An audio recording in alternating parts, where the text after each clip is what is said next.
What's up, guys? I figured I'd make a video this morning. Wasn't planning on it, but I'll wing it. Why the hell not? We'll talk about we'll talk about 5 ways to get out of debt. Everyone's favorite topic, debt. Am I out of debt? No. Was I in more debt a year ago? Yeah. Was I in more debt 5 years ago? Yeah. Am I working my way out of debt? Yes. So, I'm not some rich asshole trying to teach you how to be rich like him. Also in debt, showing you ways that I got into less debt and how I plan on getting out of my debt. But these are just 5 general ways which I haven't even thought about. I'm just gonna speak freely. Whatever I can think of while I'm driving will come out. But the first one I've thought of, number 1, the first way to get out of debt is stop buying shit. So a lot of people that are in debt to begin with, for the most part, it's because they just keep buying shit. And when I say shit, I mean stuff they don't need. Things that, bougie ass items that they feel like they need to buy to impress people. And that's obviously the most important one. When I say shit, there's multiple things. There's expensive clothing, there's the newest iPhone, there's the most expensive car. The list goes on and on and on. So when you start spending up to your level, meaning you're not a broke ass spending like you're a rich ass, then you'll start to eventually level out. So if you make $30,000 a year, you buy a car that matches you, like a Hyundai. You don't buy an Audi, you don't buy a Mercedes. You don't work to pay off your car. You work to make money, get out of debt, and save money. So, number 1, don't buy shit. Number 2, I would have to say, is write down your debt. This is probably the hardest part of getting out of debt, but sit down and write down every single piece of debt that you have, along with the interest rates, along with the interest charges per month. And what you need to do is pay off in order of who's raping you the most. So whichever debt is charging you the most interest, you need to get rid of that first. So, as I said, number 2, write down every single loan that you have, any piece of money that is owed to anything or anyone. Write that down, and the last ones you want to pay off are the lowest interest. So, the first ones are the ones that are killing you with a 20% interest. Number 3 is kind of related to number 2, we'll say, and that's if you have to use a credit card. Assuming if you're in debt, you do have multiple credit cards, but if you have to use a credit card, you use the one with the lowest APR. If you do not know your APRs, you need to look them up, either online, on your latest bill, call them, etc. But if, like I said, credit cards make debt, but if I'm realistic here, you have to use a credit card sometimes because shit happens. So if you have to use one, use the one with the lowest APR and continue to use that one if needed. Screw the others that are charging you more. I mean, what you could do is you can call all of your credit card companies and ask them to lower your APR. Whichever one comes down to the lowest, that's the one you use. right? Makes sense? Voila. I think that was number 2. Number 3 is, I would say, also related to number 2, is make an emergency fund.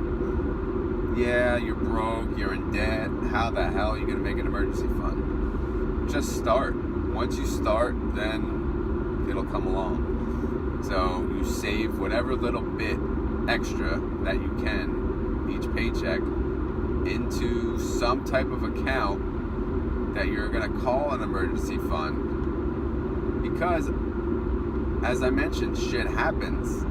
So when shit happens, you don't want to always default to the credit cards. The credit cards are going to continue to charge interest, and the interest is going to kill your minimum payments that you're making. So if your strategy is just paying off your debt and something happens and you have to use the credit card again, that destroys you. But if you're paying off your debt and something happens and you have a slight emergency fund and you can use it, boom, you feel pretty good about yourself. I mean, should that happen, you build that emergency fund back up. The emergency fund obviously should be an amount that you think would cover the majority of oddball things that would happen. And I wouldn't say to ever stop contributing to the emergency fund once you hit a certain amount. Continue and continue and continue. But at the same time, I would also recommend investing. So, there's 2 types of savings. One, the emergency fund, which is more so used now as needed. And one, investing, which is used never, hopefully. Number 4. I mean, I'm one to talk, but eating, food, out, etc. Eating out is a goddamn ripoff. We all know this, but it's fun. Just limit it, Yeah, you can't say don't go out to eat. That's ridiculous. Maybe go once a month, maybe go once every 2 months. And that's it. Same thing with takeout. Just commit to a certain amount that you think you can afford. Not 3 times a week calling out, getting delivery once a weekend, going out. Try to cook. Just buy a whole bunch of shit in the weekend. Cook what you can during the week. Eat leftovers all the time. Eat less so you have leftovers. Or do intermittent fasting, which means less eating. And you lose weight. It's a win-win. Number 4 should be a combined thing. Don't eat or eat less. / intermittent fasting. If you're already ripped, then what can I say? Eat more. I don't know. Eat more shit. Eat McDonald's, then you'll be happy. You get the dollar menu. But as everyone knows, it's more expensive to eat healthy than it is to eat unhealthy. So either utilize intermittent fasting. This lady does not know how to drive, but or just eat less. Stop eating out. Stop getting delivery. Start cooking. Quit being a lazy ass. If you can't do that, intermittent fasting. Fast for a day. Fast for 2 days. Every week. Whatever you want to do. There's ways. Look it up. Google it. All right, number 5. Oh, haven't thought of number 5, but let's think here. To get out of debt. I mean, what else but cut expenses? When I say expenses, everyone has monthly bills, right? And these monthly bills are just things that they assume they have to pay. What are these monthly bills? If you tell me your monthly bill is a 4G thing for an iPad or an iWatch, I mean, seriously, no wonder you're broke. Just keep the basics. Yeah, you need an iPhone, obviously. You need a phone. You need a smartphone. But revisit your cell phone plan. Do you have the grandfathered unlimited data plan? If you do, you're getting raped. You're getting completely ripped off. because they have overcharged the grandfather plans. I would know. I just got out of it. And now they're all offering unlimited data, but at a slower speed. So just accept it, take it, move on. So things like that. What else can you cut down on? I don't know. Your electric bill? Do you have the air on 68 every night? Maybe you can live with 70. You know? How about your cable bill? Do you need cable? No. Everything is streaming now. So, assuming you do have options, some areas you don't, you can get internet on one company and stream service on another. So, unfortunately, internet will cost you $100 a month still in most places. But you can stream shit, like if you have AT&T, they own DirecTV now. So, they'll give you a discount on a streaming service. So just take a look at all, you know, your monthly occurring bills that, you know, they're reoccurring. You just assume you have to pay them. Things like your cell phone bill, your electric bill, your cable bill. These are things that you can minimize.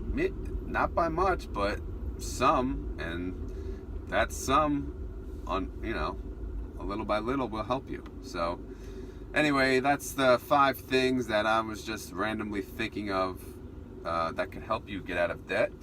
I hope this video helps everyone. Stuck in a red light again.